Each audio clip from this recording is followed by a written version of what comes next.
दोस्तों, आज की कहानी है बसंती मुझे खुश कर दे, मैं तुझे रानी बना दूंगा। कहानी अगर पसंद आए तो वीडियो को लाइक और सब्सक्राइब जरूर करना। आज पूरे 3 साल बाद दीपक अपने गांव पहुंचा था, लेकिन कुछ भी तो नहीं बदला था उसके गांव में।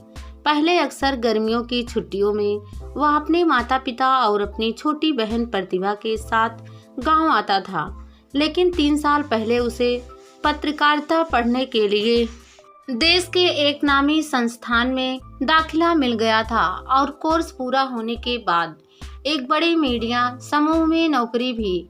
दीपक की बहन प्रतिभा को मेडिकल कॉलेज में एमबीबीएस के लिए दाखिला मिल गया था। इस वजह से उनका गांव में आना नहीं हो पाया था। पिताजी और माताजी भी काफी खुश थे, क्योंकि पूरे 3 साल बाद उन्हें गांव आने का मौका मिला था। ताऊ तो घूम घूम कर कहते फिरे, मेरा भतीजा तो बड़ा पत्रकार हो गया है, अब पुलिस भी हमारा कुछ नहीं बिगाड़ पाएगी। दीपक के ताऊ की एक ही बेटी थी जिसका नाम कुमुद था। ताऊ जी नजदीक के एक गांव में प्राथमिक पाठशाला में प्रधाना अध्यापक थे। आराम की नौकरी, जब मन किया पढ़ाने गए, जब मन किया नहीं गए। वह इस इलाके में बड़का पाड़े के नाम से मशहूर थे। वह जिस गांव में पढ़ाते थे वहां ज्यादातर दलित जात के लोग रहते थे, जो किसी तरह मेहनत मजदूरी करके अपना पेट पालते थे। उन बेचारों की क्या मजाल जो इलाके के बड़का पाड़े के खिलाफ कहीं शिकायत करते। शायद इसी का नतीजा था कि उनकी बेटी कुमुद 10वीं जमानत में 5 बार फेल हुई थी। पर ताऊ ने नकल कराने वाले एक स्कूल में पैसे देकर उसे 10वीं जमानत पास करा दी। दीपक का सारा दिन लोगों से मिलने जुलने में बीत गया। अगले दिन शाम को वह अपने एक चचेरे भाई रमेश के साथ गांव में घूमने निकला। उसने कहा कि चलो अपने बगीचे की तरफ चलते हैं, तो रमेश ने कहा कि नहीं, शाम के समय वहां कोई नहीं जाता, क्योंकि वहां बसंती डायन रहती है। दीपक को यह सुनकर थोड़ा गुस्सा आया कि आज विज्ञान कहां से कहां पहुंच गया है, लेकिन ये लोग अभी भी भूत प्रेतों और डायन जैसे अंधविश्वासों में उलझे हुए हैं। दीपक ने रमेश से पूछा, यह बसंती कौन है? उसने बताया, अपने घर पर जो नैन नाम का आदमी काम करता था, यह उसी की पत्नी है। नैन का नाम सुनकर दीपक को झटका सा लगा। दरअसल नैन दीपक के खेतों में काम करता था और ट्रैक्टर भी चलाता था। उसकी पत्नी बसंती बहुत सुंदर थी, हंसमुख स्वभाव और बड़ी मिलनसार, लोगों की मदद करने वाली। गांव के पंडितों के लड़के हमेशा उसके आगे पीछे घूमते थे। दीपक ने रमेश से पूछा, बसंती डायन कैसे बनी? उसने बताया, उसके कोई औलाद तो थी नहीं, इसलिए वह दूसरे के बच्चों पर जादू टोना कर देती थी।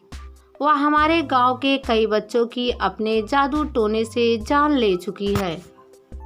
बसंती के बारे में सुनकर दीपक थोड़ा दुखी हो गया, लेकिन उसने मन ही मन ठान लिया कि उसे डायन के बारे में पता लगाना होगा। जब थोड़ी रात हुई तो दीपक शौच के बहाने लोटा लेकर घर से निकला और अपने बगीचे की तरफ चल पड़ा।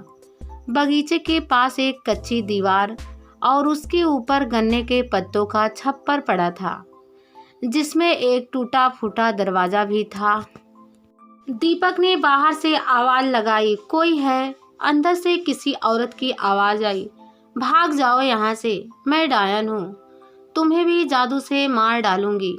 दीपक ने कहा, दरवाजा खोलो, मैं दीपक हूँ। वह औरत बोली, कौन दीपक? दीपक ने कहा, मैं राम कृपाल का बेटा दीपक हूँ। वह औरत रोते हुए बोली, दीपक बाबू, आप यहाँ से चले जाइए, मैं डायन हूँ, आपको भी मेरी मनहूस छाया पड़ जाएगी। दीपक ने कहा, तुम बाहर आओ, वरना मैं दरवाजा तोड़कर अंदर आ जाऊंगा। तब वह औरत बाहर आई। वह एकदम कंकाल लग रही थी। फटी हुई मैली कुचैली साड़ी, आंखें धंसी हुई, उसके भरे भरे गाल कहीं गायब हो गए थे। उनकी जगह अब गड्ढे हो गए थे। उस औरत ने बाहर निकलते ही दीपक से कहा, बाबू आप यहाँ क्यों आए हैं? अगर आपकी बिरादरी के लोगों ने आपको मेरे साथ देख लिया तो मेरे ऊपर सामत आ जाएगी। दीपक ने कहा, तुम्हें कुछ नहीं होगा, लेकिन तुम्हारा यह हाल कैसे हुआ? वह औरत रोने लगी और बोली, क्या करोगे बाबू यह जानकर? दीपक ने उसे बहुत समझाया तो उस औरत ने बताया, तकरीबन 2 साल पहले मेरे पति की तबीयत खराब हुई थी। जब मैंने अपने पति को डॉक्टर को दिखाया तो उन्होंने कहा कि इसके दोनों गुर्दे खराब हो गए हैं, इसका ऑपरेशन करके गुर्दे बदलने पड़ेंगे। लेकिन पैसे ना होने के चलते मैं उसका ऑपरेशन नहीं करा पाई और उसकी मौत हो गई। पति की दवा दारू में मेरे गहने बिक गए थे और हमारी 1 बीघा जमीन जगनारायण पंडित के यहाँ गिरवी हो गई। अपने पति का क्रियाक्रम करने में जो पैसा लगाया था वह सारा जगनारायण पंडित से लिया था। उन पैसों के बदले उसने हमारी जमीन अपने नाम लिखवा ली। पर मुझे तो यह करना ही था, वरना गांव के लोग मुझे जीने नहीं देते। पति तो परलोक चला गया था। सोचा कि मैं किसी तरह मेहनत मजदूरी करके अपना पेट भर लूंगी। फिर मैं आपके खेतों में काम करने लगी। लेकिन जगनारायण पंडित मुझे अक्सर आते जाते घूर कर देखता रहता था, पर मैं उसकी तरफ कोई ध्यान नहीं देती थी। एक दिन मैं खेतों से लौट रही थी। थोड़ा अंधेरा हो चुका था। तभी खेतों के किनारे मुझे जगनारायण पंडित आता दिखाई दिया। वह मेरी तरफ ही आ रहा था। मैं उससे बचकर निकल जाना चाहती थी, लेकिन पास आकर उसने मेरा हाथ पकड़ लिया और बोला, कहाँ इतना सुंदर शरीर लेकर तू दूसरों के खेतों में मजदूरी करती है? मेरी बात मान, मैं तुझे रानी बना दूंगा। आखिर तू भी तो जवान है। तू मेरी ज़रूरत पूरी कर दे, मैं तेरी ज़रूरत पूरी करूंगा। मैंने उससे अपना हाथ छुड़ाया और उसे एक तमाचा जड़ दिया। मैं अपने घर की तरफ दौड़ पड़ी। पीछे से उसकी आवाज़ आई, तूने मेरी बात नहीं मानी है ना? इस थप्पड़ का मैं तुझसे ज़रूर बदला लूँगा। कुछ महीनों के बाद रामजतन का बेटा और मंगरू की बेटी बीमार पड़ गई। शहर के डॉक्टरों ने बताया कि उन्हें दिमागी बुखार हो गया है। लेकिन जगनारायण पंडित और उसके चमचे कल्लू ने गांव में यह बात फैला दी कि यह सब किसी डायन का किया धरा है। उन बच्चों को अस्पताल से निकालकर घर लाया गया और एक तांत्रिक को बुलाकर झाड़ू फूंक होने लगी। लेकिन अगले दिन ही दोनों बच्चों की मौत हो गई। तो जगनारायण पंडित ने उस तांत्रिक से कहा कि बाबा उस डायन का नाम बताओ जो हमारे बच्चों को खा रही है। उस तांत्रिक ने मेरा नाम बताया तो भीड़ मेरे घर पर टूट पड़ी। मेरा घर जला दिया गया, मुझे मारा पीटा गया, मेरे कपड़े फाड़ दिए गए और सिर मुड़वा कर पूरे गांव में घुमाया गया। इतने से भी उनका मन नहीं भरा और उन लोगों ने मुझे गांव से बाहर निकाल दिया। तब से मैं यहीं झोपड़ी बनाकर और आसपास के गांव से कुछ मांगकर किसी तरह जी रही हूँ। उस औरत की बातें सुनकर दीपक की आंखें भर आई। उसने कहा, मैं जैसा कहता हूँ वैसे करना। मैं तुम्हारे माथे से डायन का यह कलंक हमेशा के लिए मिटा दूंगा। दीपक ने उसे धीमी आवाज़ में समझाया तो वह राजी हो गई। दीपक ने गांव में यह बात फैला दी कि बसंती को कहीं से सोने के 10 सिक्के मिल गए हैं। पूरा गांव तो डायन से डरता था।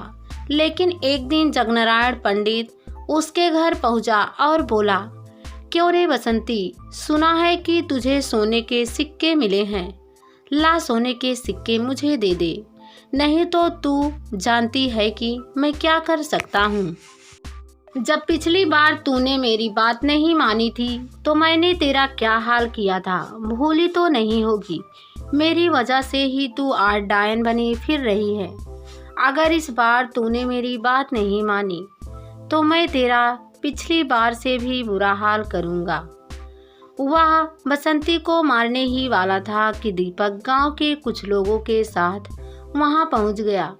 इतने लोगों को वहां देखकर जगनारायण पंडित की घिघी बंध गई। वह बड़बड़ाने लगा। इतने में बसंती ने अपने छप्पर में छिपा कैमरा निकालकर दीपक को दे दिया। जगनारायण पंडित ने कहा, यह सब क्या है दीपक? दीपक ने कहा, मेरा यह प्लान था कि डायन के डर से गांव का कोई आदमी यहाँ नहीं आएगा, लेकिन तुझे सारी हकीकत मालूम है और तू सोने के सिक्कों की बात सुनकर यहाँ जरूर आएगा। इसलिए मैंने बसंती को कैमरा देकर सिखा दिया था कि इसे कैसे चलाना है। जब तू दरवाजे पर आकर चिल्लाया तभी बसंती ने कैमरा चलाकर छिपा दिया था, और जब तू इधर आ रहा था मैंने तुझे देख लिया था। अब तू सीधा जेल जाएगा। यह बात जब गांव वालों को पता चली तो वे बसंती से माफ़ी मांगने लगे। जगनारायण पंडित को उसके किए की सज़ा मिली। पुलिस ने उसे गिरफ्तार कर लिया। भीड़ से घिरी बसंती दीपक को देख रही थी, मानो उसकी आंखें कह रही हो, मेरे सिर से डायन का कलंक उतर गया दीपक बाबू। दीपक ने अपने नाम की तरह अंधविश्वास के अंधेरे में खो चुकी बसंती की जिंदगी में उजाला कर दिया था।